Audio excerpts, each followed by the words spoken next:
የአዳምን አለማመን የአብርሃም ማመን አያስወጣለትም ወይ? አዳምን ወደ ማመን አያሻግረውም ወይ? አዳም ባለመታዘዝ ነው የወደቀ።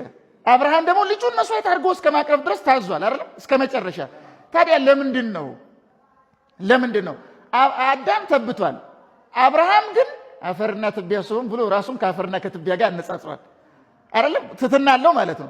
ስለዚህ ለምን አብርሃም አላዳነው የሚል ጥያቄ ብንጠይቅ ምንም እንኳን አብርሃም እምነት ቢኖረው አንደኛ ይኸውላችሁ የመጀመሪያውን ፖይንት ማን ነው አዳም ላይ ፈረደው? አዳም ላይ የፈረደበት ማን ነው? አዳም ዕፀ በለስን ሲበላ ማን ነው የፈረደበት? ትሞታለህ ያለው ማን ነው? አይሰማም። በደንብ መልሱ። ማን ነው? እግዚአብሔር አይደለም? እሺ እግዚአብሔር የፈረደውን ፍርድ ፍጡር ማንሳት ይችላል ወይ? አይችልም አይደለም? ስለዚህ በዋናው አካል የተፈረደን ፍርድ አብርሃም ምንም ጻድቅ ቢሆን ፍጡር ስለሆነ በእግዚአብሔር የተፈረደውን ማንሳት አይችልም። ስለዚህ ምን አለበት ማለት ነው? የካህሊነት ጉድለት አለበት።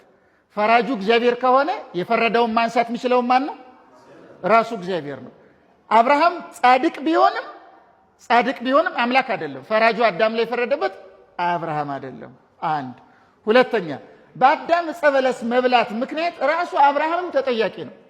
የአዳምን በደል ተሸክሟል አብርሃም ራሱ። ኃጢአቱን በቀጥታ ባይሰራው የኃጢአቱን ውጤት ኮንሲኩዌንስ ኦፍ ሲን የሚባለው አሁን ይሄ በጣም ዝርዝር ነገር ኮንሲኩዌንስ ኦፍ ሲን የሚባለው የፎለን ኔቸር የሚባለው የባህሪ መጎስቆል፣ የጸጋ መገፈፍ፣ የልጅነት ማጣት፣ ይሄ ለኃጢአት ማዘንበል እንደዚህ ያሉ ነገሮች ራሱ አብርሃም ላይ ደርሷል። አብርሃም ጻድቅ ነው፣ አማኝ ነው። ኃጢአት ያልሰራ ሰው ግን አይደለም። እየሰማችሁ ነው አይደለም? ነው እንዴ? አብርሃም እንደዛ አይነት ሰው ነው? መጀመሪያ ራሱ እኮ ገና እግዚአብሔርን ከመቀበሉ በፊት የት እንዳለ ታውቃላችሁ አይደለም? አዎ ምን እሱ አይደበቅለት መቼስ እንደዛ ነበረ። ኋላም ቢሆን ኃጢአት ሰርቷል። ባለመስራት አይደለም ጻድቅ የሚሆነው። ስለዚህ አዳምን ነፃ ማውጣት አይችልም ነበረ ማለት ነው አብርሃም። ወደ ኦሪት እናምጣው፣ ከሕገ ልቡና እንውጣና ኦሪት ጋር እናምጣው ማለት ነው። ኦሪት ጋር ብናመጣ መስዋዕት አለ። የበግ የላህም የፍየል የዋኖስ የርግብ ምናምን መስዋዕቶች አሉ።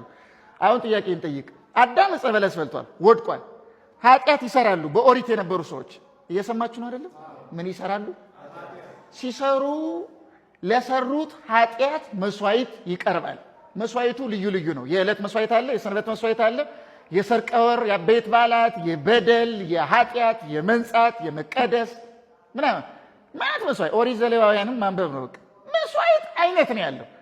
በዕለት የሚቀርብ መስዋዕት አለ፣ በሰንበት የሚቀርብ አለ፣ በአበይት በዓላት የሚቀርብ አለ፣ የወር መስዋዕት አለ፣ የዓመት መስዋዕት አለ፣ በዓመት አንድ ቀን ደግሞ የሚቀርብ መስዋዕት አለ። ያ ሁሉ መስዋዕት የሚቀርበው ለኃጢአት ስርየት ነው። መስዋዕቱ ምንድን ነው ካልን በግ ሊሆን ይችላል፣ ላህም ሊሆን ይችላል፣ ፍየል ሊሆን ይችላል፣ ርግብ ሊሆን ይችላል፣ ምናምን የሚቃጠል መስዋዕትም ደግሞ ቂጣ እንደዚህ ያለ ነገር ሊሆን ይችላል። እየሰማችሁ ነው አይደለም? እነዚህ የሚቀርቡት መስዋዕቶቹ ለአዳም ነው የሚቀርቡት። እግዚአብሔር ለአዳም ይቅርታ እንዲያደርግለት ለሰው ልጆች ማለት ነው። አዳም አልኩ እዛው ተጠቅልለው በኦሪት ለነበሩ ሰዎች ማለት ነው። እየሰማችሁኝ ነው አይደለም? የምናገረው በኦሪት ለነበሩ ሰዎች ለምንድን ነው እንስሳት መስዋዕት ሆነው የሚቀርቡት? በአዳም ምክንያት ባህሪ ጎስቁሏል፣ ጸጋ ተገፏል፣ በእግዚአብሔር ዘንድ ያለውን ተቀባይነት አጥቷል የሰው ልጅ። እንስሳት ምን ኃጢአት ይሰራሉ? ለምሳሌ በግ ኃጢአት ይሰራል። የአሜሪካን ነው እንጂ ኢትዮጵያ አይሰራም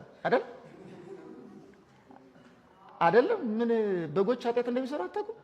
ውሾች፣ በጎች ይሰራሉ የተወሰነ ግን ያው እንደብዛ አይደለም እንደኛ አይደለም እንጂ በትንሽዬ መጠን አላቸው። ታውቃላችሁ አይደለም? ኮንቪንስ የተወሰነ ሰው እያሳመንኩ እንደሆነ እየገባኝ ነው። በነገራችን ላይ ሐሰተኞችም ይመጡና እንደዛ ነው የሚሉት። አሁን እዚህ ላይ እኔ አንድ ቱዌሪ ምናምን ብዬ የእንስሳት ቱዌሪ በዛ ላይ እንደዚህ ይላል ምናምን ቢል የሚቀበል እዚህ አንድ 5-6 ሰው አላጣም። ልክ እንደሱ ንዱ ማለት ነው። እዛ እንዳለች ሴትዮ ማርያም እህት ነኝ ምናምን እንደያሉ አርሴማ ነኝ እያሉ ሙድ እንደሚይዙት ማለት አይጠፋም። ምክንያቱም እናንተ የዋ ናችሁ ትሰማላችሁ ማለት ነው። ግን እንደዛ አይደለም። በጉ፣ ላህሙ፣ ርግቡ፣ ዋኖሱ መስዋዕት ሆኖ ይቀርባል። ኃጢአት የሚባል ነገር አያውቁም። ለምን መስዋዕት ሆኖ ይቀርባሉ? የአዳም ኃጢአት አዳምን ከእንስሳ ጭምር አዋርዶት ነበር። ምንም ኃጢአት ያልሰሩት እነዚህ እንስሳት መስዋዕት ሆነው ሲቀርቡ እግዚአብሔር እነሱን እየተቀበለ ለኛ ይቅርታ ይሰጥ የነበረው ያን ጊዜ በኃጢአት ምክንያት ተቀባይነት አጣ። ካንተ ይልቅ በግ ሲሰዋ የበግ መስዋዕት ይቀበላለሁ። አይገርምም? የአዳምን ውርደት ነው የሚያመለክተው። አንድ በሌላ በኩል ደግሞ እነዚህ እንስሳት ኃጢአት አይሰሩም። ኃጢአት የሚሰራው ሰው ነው። ኃጢአት ለሰራው ኃጢአት ያልሰሩት ነው መስዋዕት እየሆኑ የሚቀርቡት። እየሰማችሁ ነው አይደል የምናገረው? ኃጢአት የሰራው ሰው ኃጢአት ያልሰሩ እነዚያ ይቀርባሉ። ይሄ ደግሞ ጥላ ነው። ብሉይ ኪዳን ለሐዲስ ኪዳን ጥላ ነው።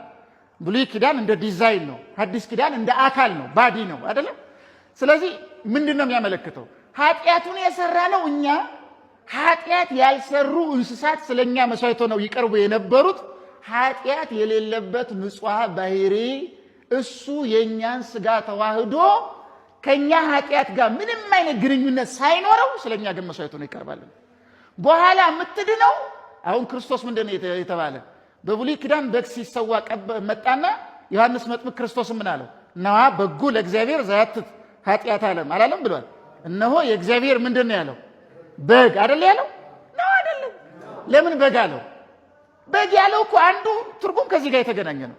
በጎች መስዋዕት ሆነው የሚቀርቡት ያለ ኃጢአታቸው ነው። ጥላ ነው። ያ አማናዊው በግ ክርስቶስን ለማመልከት ነው። እርሱ ምንም አይነት ኃጢአት ሳይሰራ ስለኛ መስዋዕት ሆኖ ይቀርባል።